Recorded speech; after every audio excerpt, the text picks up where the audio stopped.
Welcome. Thank you to everyone joining live.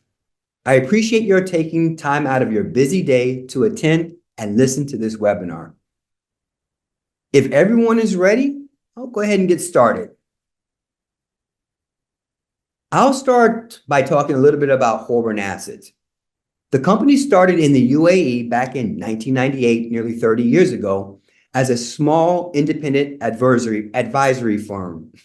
Since then, it has expanded into a truly global company with 18 offices around the world and with over 20,000 clients, mostly expats working and living abroad.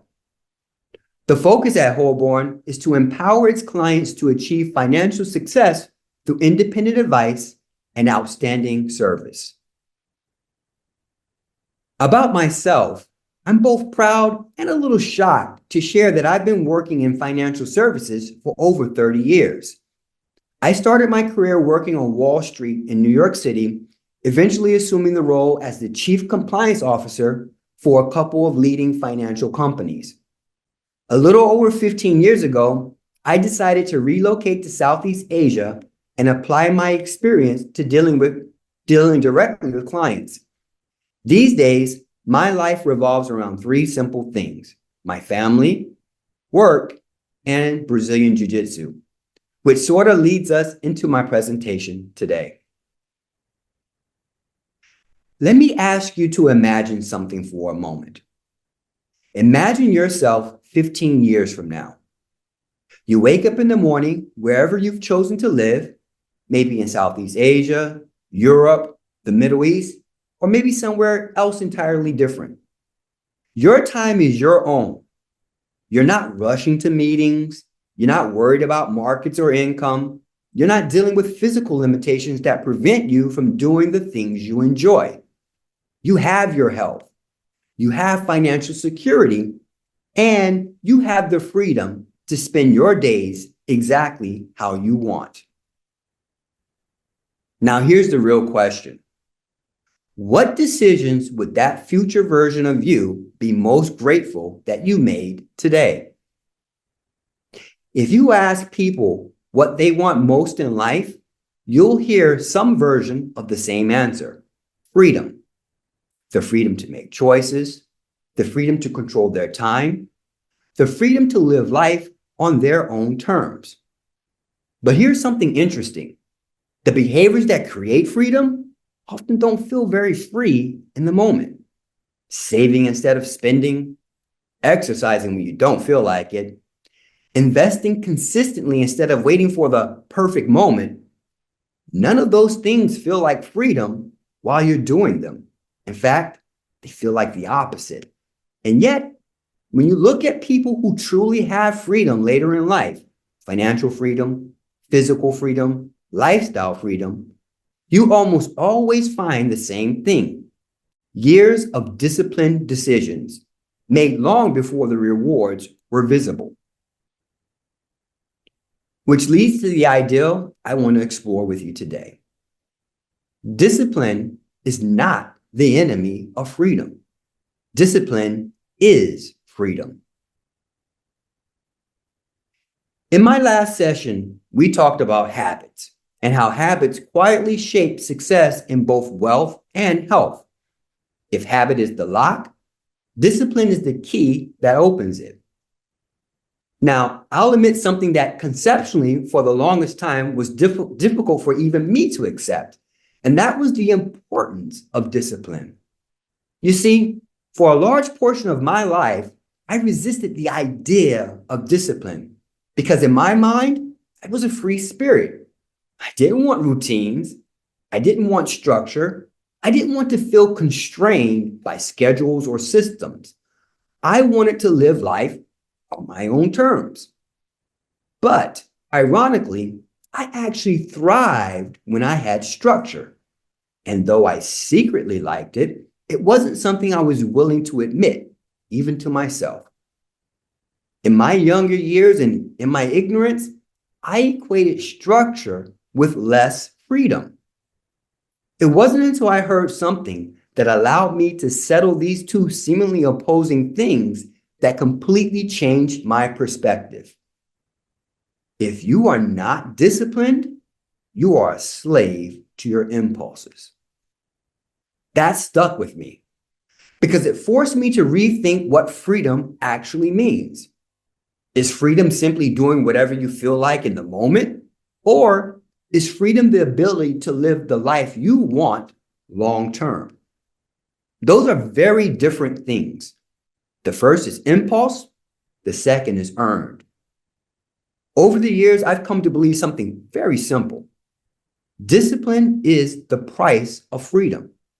Without discipline, you're not free. You're reactive. You're ruled by moods, headlines, and convenience.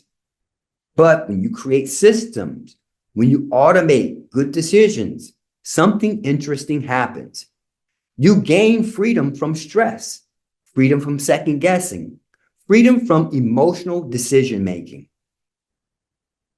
And this is exactly where investing and life intersect. Jim Rohn used to say something very simple. There are two pains in life, the pain of discipline and the pain of regret. Discipline weighs ounces, regret weighs tons. It took me years to realize something that now seems obvious. Structure doesn't limit freedom, it creates it. Now, I am no longer too ashamed to admit that I follow the same routine every morning. It is the most peaceful part of my whole day. Initially, putting my feet to the floor is sometimes a little challenging. 5 more minutes can really add up. But once I get up and moving, I really enjoy that time. No phone, certainly no social media, just my thoughts to start the day. And since we're on the subject of admitting life-changing truths, I have another little secret that I would like to share with you all today. At its most basic level, investing today is not difficult. Today, we have ETFs and mutual funds covering virtually every part of the global economy. With one decision, you can diversify across thousands of companies around the world. From a technical standpoint, investing has never been easier, and yet people still fail. Not because they lack information, but because they lack behavioral consistency. The real challenge isn't technical, it's human. The disciplined investor sleeps better not because markets are predictable, but because their behavior is. So today, we're not going to talk about specific investments. In my Mastering Wealth and Wellness Abroad series, the focus is on concepts. As such, I've come to think of discipline as a system, a framework made up of small principles that reinforce each other. Today, we'll go over them in 3 phases: the commitment phase, the growth phase, and the mastery phase. For convenience, I've cheekily broken down these 3 phrases using the letters in the word discipline itself. The first phase is commitment. Every path to freedom begins with a decision. Not hoping, not wishing, deciding. And a real decision does something very powerful. It creates a spark, motivation. And motivation feels powerful in the moment. Imagine yourself being cold, hungry, needing to start a fire, and finally seeing a spark. There's excitement, relief, energy. This is it. This is where things change. Almost everyone can remember the moment they made a decision that changed something in their life. Often the catalyst is something significant: the birth of a child, a health scare, or a realization that time is moving faster than we expected. I still remember the day I firmly decided to start my fitness journey. I also remember deciding that I was going to give Brazilian Jiu-Jitsu a try. I remember when I started trading options to build my own financial freedom. These were catalytic decisions. But here's the problem: a spark is not a fire. If you don't do something with it, it disappears just as quickly as it came. The brain begins to negotiate. You'll start hearing the familiar voices. I'll start next month. I'll do it when things calm down. I'll think about it later. And that's how years disappear. That's exactly how motivation works. It gets you started, but discipline is what turns that spark into something that actually lasts. One of my all-time favorite quotes is, "A journey of 1,000 miles begins with a single step." Implementation is where the rubber meets the road. It is where things become real. Implementation is where you turn intention into a system, setting up an automatic investment, signing up for that gym membership, and as I pointed out in my last webinar, automating your going to the gym by doing things like preparing your gym clothes the night before or meal prepping your food for the day or week. Building systems that remove decision making. Because when systems exist, discipline becomes easier. And then comes the simplest but most powerful step. Show up. You don't have to be perfect. You don't have to be talented. You just have to keep showing up. I see this constantly in Brazilian Jiu-Jitsu. You'll see someone new walk into the gym. Listen, this person exists in every gym. In fact, I was probably and still am that person. At first, they struggle with everything. They're not the most athletic. They're not the most talented, but they keep showing up week after week, month after month, year after year. And slowly, something happens. They improve. Not dramatically, just gradually. I've quite literally sparred or rode, as we say in jiu-jitsu, with people I had to take it easy on in the beginning. Fast forward less than a year later, I roll with them again, and I find myself on the defense. And I'm thinking, man, what happened? They didn't become amazing overnight. They just kept showing up quietly, consistently. And to all you tough guys out there, I've seen the same progression with my female training partners as well. In fact, many times the difference is even more pronounced. And as a father of a young daughter, I love to see it. It works the same way in investing. One of the most powerful examples of this is dollar cost averaging, which is really just a fancy term for showing up financially. Invest consistently, ignore short-term market noise, and let time do the work. And once you start showing up, something interesting happens. The growth phase begins. Compounding is the engine that turns small actions today into freedom later. The effects of compounding are truly magical. It exists everywhere, in nature, in investing, in health, in knowledge and habits. Compounding is simply the accumulation of small actions repeated consistently over time. And unfortunately, just as compounding works for good habits, it also works for bad habits. Poor habits compound as well. Poor financial decisions compound. Neglecting your health compounds. The scary part about compounding is that you don't feel it immediately, which is why people underestimate it. I'd be lying if I said I was thinking about my health into my 50s and beyond when I started my fitness journey in my late 20s. But here's the paradox. The rewards of bad habits happen at the beginning of your journey, while the rewards of good habits are not realized until you've been on the path for some time, which is exactly why discipline matters so much early. Let me make this real. Let's imagine two people, Chris and Dana. Now, my apologies to anyone who attended my last webinar where I went over the Chris and Dana story. But there's a reason I keep coming to this example. It so clearly illustrates why it is better to implement your plan now rather than later. Honestly, If there was only one thing that I could focus on in any of my webinars, it would be this case study. So both Chris and Dana plan to retire at the age of 65. Chris starts early at the age of 30. Nothing fancy, just consistent. $200 per month for 20 years, and then he stops. Dana waits. We all know that life gets busy. Other priorities come up. She tells herself she'll catch up, and to be fair, at the age of 55, she tries to catch up. She even invests more aggressively. She contributes twice as much, $400 per month for 10 years.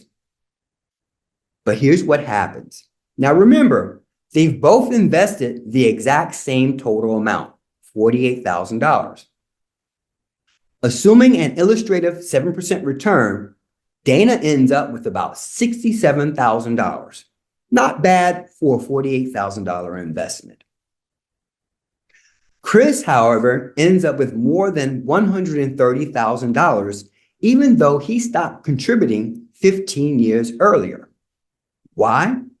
They both invested the same amount of money. It's because time did the heavy lifting. Discipline compounds in investing, in health, in life.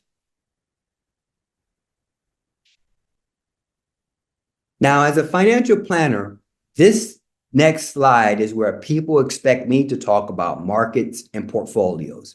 And yes, investing money matters, but there's another investment that matters just as much: investing in yourself. The trick to investing in yourself and how it ties in directly with compounding is that self-investment often does not reveal the results immediately. You have to almost blindly believe that the sacrifices that you're making today will indeed pay off in the future. You might go to the gym for a few weeks and notice very little change. You might start eating better and feel only small improvements. But as we just explored, over time, those small decisions compound, and the long-term result can be extraordinary. We've all seen people in their 60s, 70s, or beyond who seem energetic, capable, and full of life. And we've also seen the opposite. The difference usually isn't genetics. It's decades of small decisions. Looking after your health today may not feel urgent, but over time, it becomes one of the most important investments you will ever make. Because physical freedom later in life depends heavily on the discipline you build today. And just like financial investing, the earlier you start, the more powerful the compounding becomes. That difference isn't luck, it's decades of small decisions. In the growth phase, something else is required: persistence.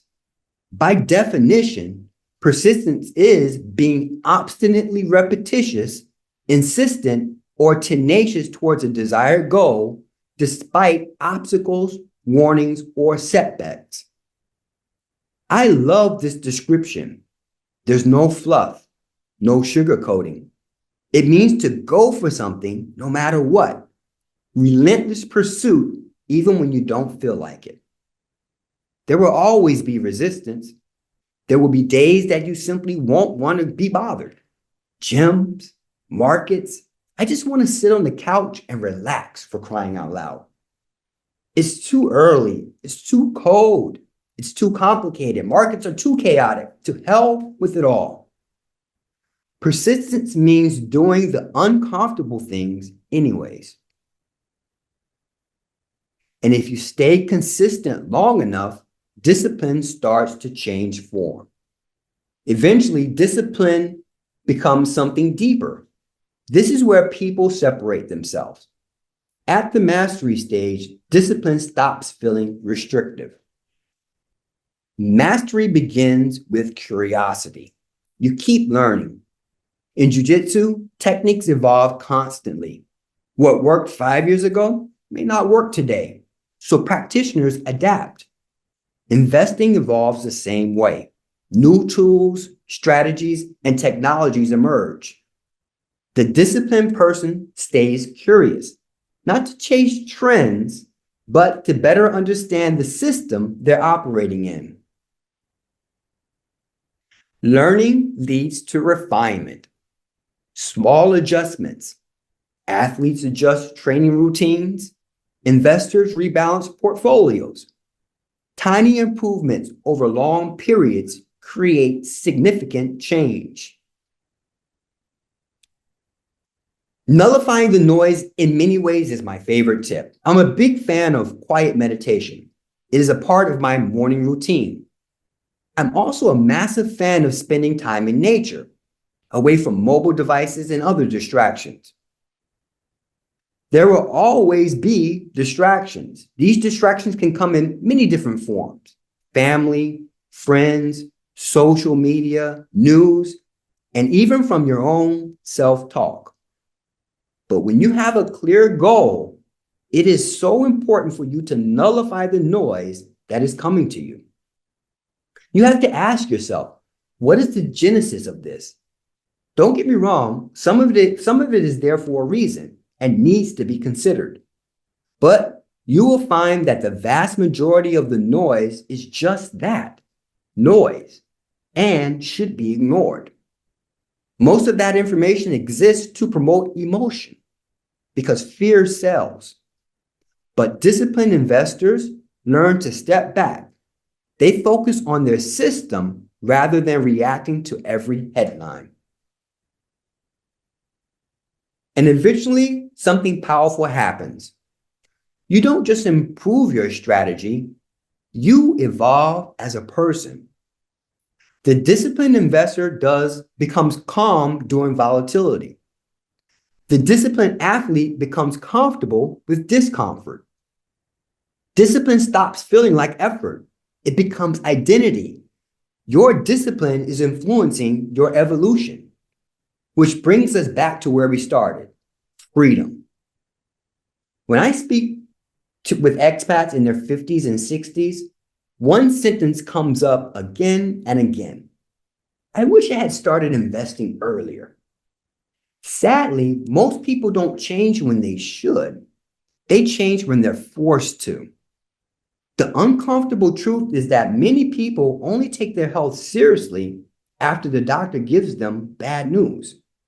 And many people only take their finances seriously after they realize they've run out of time. The question is simple. Are you going to wait for that moment, or are you going to build the discipline now that creates freedom later? Because the truth is this: the life you want later is built by the decisions you make today. Let me leave you with a short story. There's a species of bamboo that farmers plant in Asia. After planting it, the first year, nothing happens. Second year, nothing. Third year, still nothing. Fourth year, can you believe it? Still nothing at all. Imagine watering and caring for something for 4 years and seeing absolutely no visible progress. Most people would assume the seeds had failed. But in the 5th year, something remarkable happens. The bamboo suddenly grows more than 80 feet in just a few weeks, which raises an interesting question. Did the bamboo grow 80 feet in a few weeks, or did it grow slowly over 5 years? You already know the answer. For years, it was developing something invisible, the root system. And once that foundation was strong enough, growth became explosive. And not to sound like a broken record, but the same thing happens in wealth. The same thing happens in health. For long periods of time, it can feel like nothing is happening. You're investing consistently, you're exercising consistently, you're making disciplined decisions, and it can feel slow. But beneath the surface, something powerful is happening. Habits are forming. Systems are working. Compounding is building. And one day people look at you and say, wow, that happened fast. But you know the truth. It didn't happen fast. It happened through years of discipline, consistency. The person who builds discipline today is the person who enjoys freedom tomorrow. Discipline is freedom. Now, not everyone needs advice, but many people benefit from having a plan. If this idea resonated with you, if you're thinking more seriously about building financial freedom, the next step is actually very simple. I'm happy to have a conversation about how these principles apply to your own financial situation, especially as an expat living abroad.